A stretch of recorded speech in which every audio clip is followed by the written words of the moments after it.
Hello everyone, मैं हूं doctor Ruchika and welcome to creating balance. आज हम बात करने वाले हैं अपनी हेल्थ के एक बहुत ही इम्पॉर्टेंट पर बहुत ज़्यादा इग्नोर्ड एस्पेक्ट के बारे में, जो कि है हमारी बोन हेल्थ। बोन रीमॉडलिंग एक कंटिन्यूअस प्रोसेस है। इसमें नई बोन फॉर्म होती रहती है और पुरानी बोन की डिस्ट्रक्शन होती रहती है। जब तक हम यंग होते हैं तब तक rate of formation of new bone ज़्यादा होता है as compare to the rate of destruction of the old bone.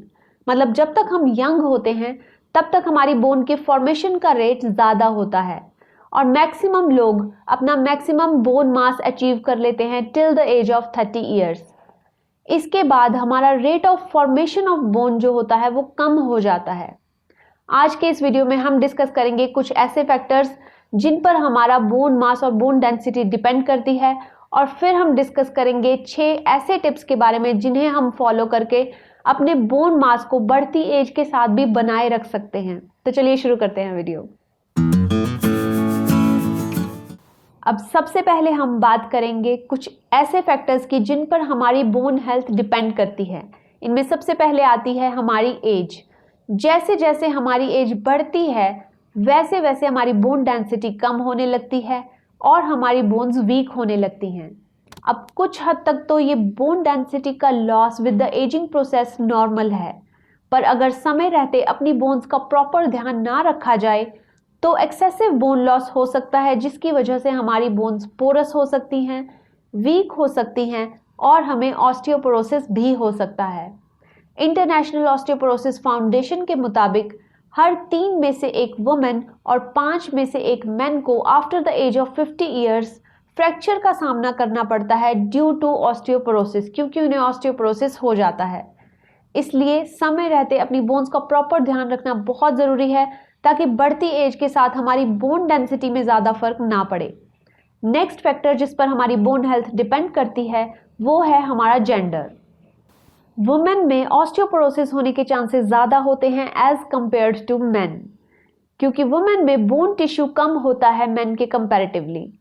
इसके साथ साथ ऑस्टियोपोरोसिस होने के चांसेस और बढ़ जाते हैं आफ्टर मेनोपॉज, क्योंकि मेनोपॉज के बाद एस्ट्रोजन लेवल्स कम हो जाते हैं। एस्ट्रोजन के और फंक्शंस के साथ साथ एक फंक्शन बोन स्ट्रेंथ रखना भी होता है, और जब एस्ट्रोजन लेवल्स कम होते हैं तो बोन्स वीक होने लगती हैं और ऑस्टियोपोरोसिस होने के चांसेस बढ़ जाते हैं। नेक्स्ट फैक्टर जिस पर हमारी बोन स्ट्रेंथ डिपेंड करती है वो है हमारे hormonal levels. Excessive thyroid hormone जब बॉडी में होता है तो उसकी वजह से भी बोन्स वीक हो सकती हैं। अब हमने ये तो डिस्कस कर लिया कि किन फैक्टर्स पर हमारी बोन हेल्थ डिपेंड करती है। अब हम बात करेंगे कुछ ऐसे तरीकों की जिनको अगर हम समय रहते अपना लेते हैं तो हम अपनी बोन डेंसिटी को मेंटेन करके रख सकते हैं विद द एजिंग प्रोसेस।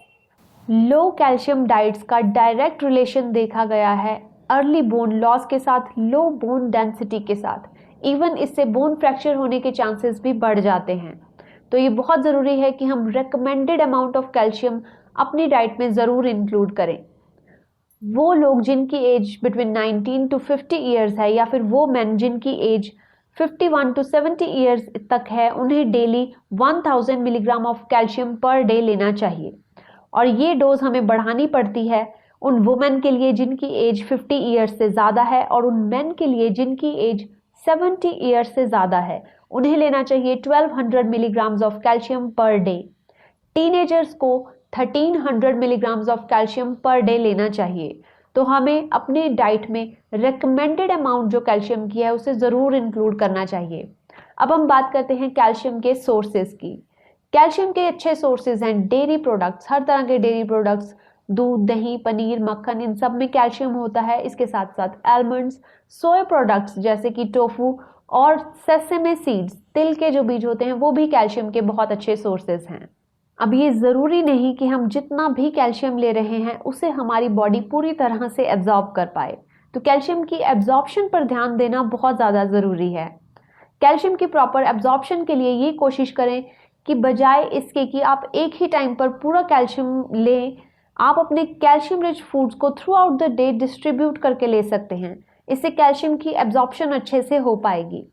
इसके साथ साथ हमेशा ये कोशिश करें कि आप अपनी कैल्शियम की रिक्वायरमेंट को अपने फूड से और अपनी डाइट से ही पूरा करें, क्योंकि एक रिसेंट स्टडी में ये देखा गया कि जो लोग कैल्शियम रिच डाइट ले रहे थे और कैल्शियम रिच डाइट से ही अपनी कैल्शियम रिक्वायरमेंट को पूरा कर रहे थे, उनमें हार्ट डिजीजेस के चांसेस कम हो रहे थे।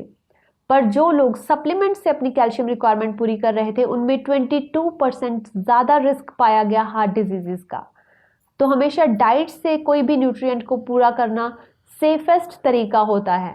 पर अगर फिर भी आपको लगता है कि आप में कैल्शियम की डेफिशिएंसी ज़्यादा है और आप कोई सप्लीमेंट लेना चाहते हैं, तो उससे पहले आप अपने डॉक्टर से ज़रूर कंसल्ट करें।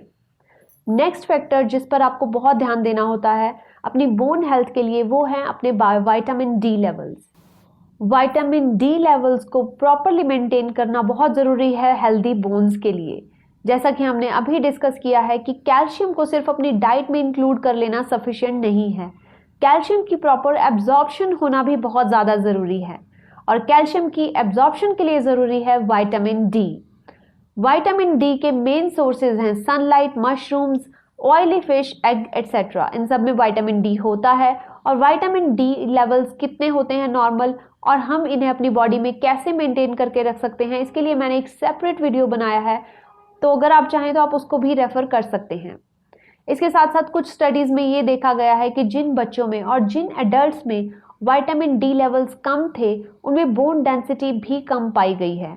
तो अपने विटामिन डी लेवल्स को मेंटेन करना बहुत ज़्यादा इंपॉर्टेंट है हेल्दी बोन्स के लिए। नेक्स्ट फैक्टर जो है अपनी बोन हेल्थ को मेंटेन करने के लिए, वो है ऐसी डाइट्स को अवॉइड करना जो कि बहुत ज़्यादा कैलोरीज में कम हो। अपनी डाइट में कैलोरीज को बहुत ज़्यादा कम कर देना एक सही ऑप्शन नहीं है। कुछ लोग ऐसा करने की कोशिश करते हैं जल्दी वेट लॉस करने के लिए, पर ये वेट लॉस का सही तरीका बिल्कुल भी नहीं है।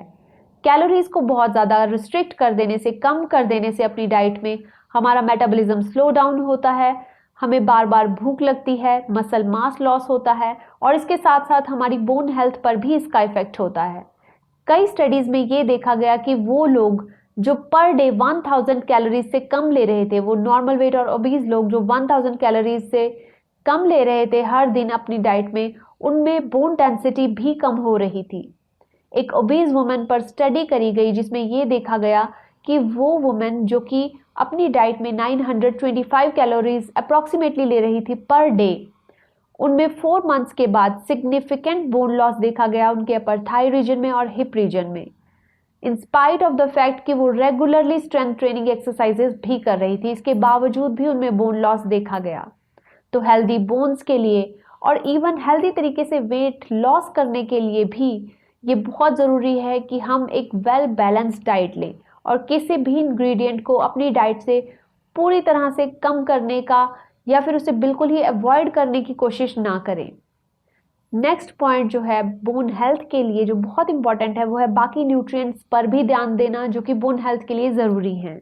पोटाशियम, विटामिन के और मैग्नीशियम, ये कुछ ऐसे इंपॉर्टेंट न्यूट्रिएंट्स हैं जो कि हमारी बोन हेल्थ के लिए बहुत ज़्यादा इंपॉर्टेंट हैं। इन्हें भी हमें अपनी डाइट में इंक्लूड करना ज़रूरी है। इसके लिए हम अलग अलग तरह के वेजिटेबल्स, फ्रूट्स, नट्स, सीड्स, दालें, होल ग्रेन्स, इन सबको अपनी डाइट में इंक्लूड कर सकते हैं। प्रोटीन भी हमारी डाइट में होना बहुत ज़रूरी है क्योंकि प्रोटीन मसल मास को बनाए रखता है और मसल्स हमारी बोन्स को स्ट्रेंथ देते हैं। इसके साथ साथ विटामिन सी को भी अपनी डाइट में इंक्लूड करना बहुत ज़रूरी है क्योंकि vitamin C bone forming cells की प्रोडक्शन को बढ़ा देते हैं।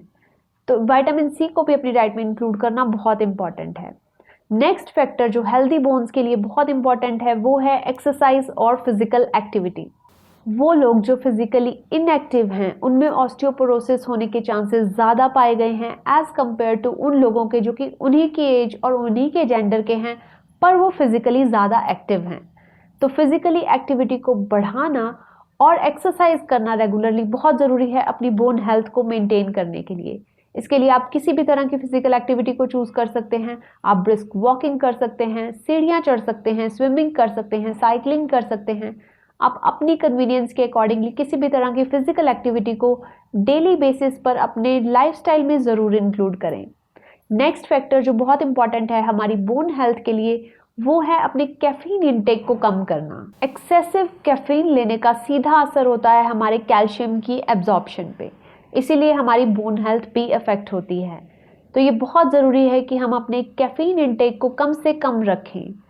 जो नॉर्मली एडल्ट्स हैं वो कोशिश करें कि एक दिन में 400 मिलीग्राम्स ऑफ कैफीन से ज़्यादा ना लें, और जो प्रेग्नेंट वुमेन हैं और जो ब्रेस्ट फीडिंग वुमेन हैं उन्हें कोशिश करनी चाहिए कि वो एक दिन में 300 मिलीग्राम्स ऑफ कैफीन से ज़्यादा ना लें। हेल्दी बोन्स लाइफ के हर स्टेज में बहुत ज़्यादा इम्पॉर्टेंट हैं, पर बोन हेल्थ को अक्सर लोग इग्नोर करते हैं और इसे फॉर ग्रांटेड लेते हैं, क्योंकि बोन लॉस के सिम्टम्स जल्दी नहीं आते जब तक बोन लॉस बहुत ज़्यादा एक्सेसिव नहीं हो जाता।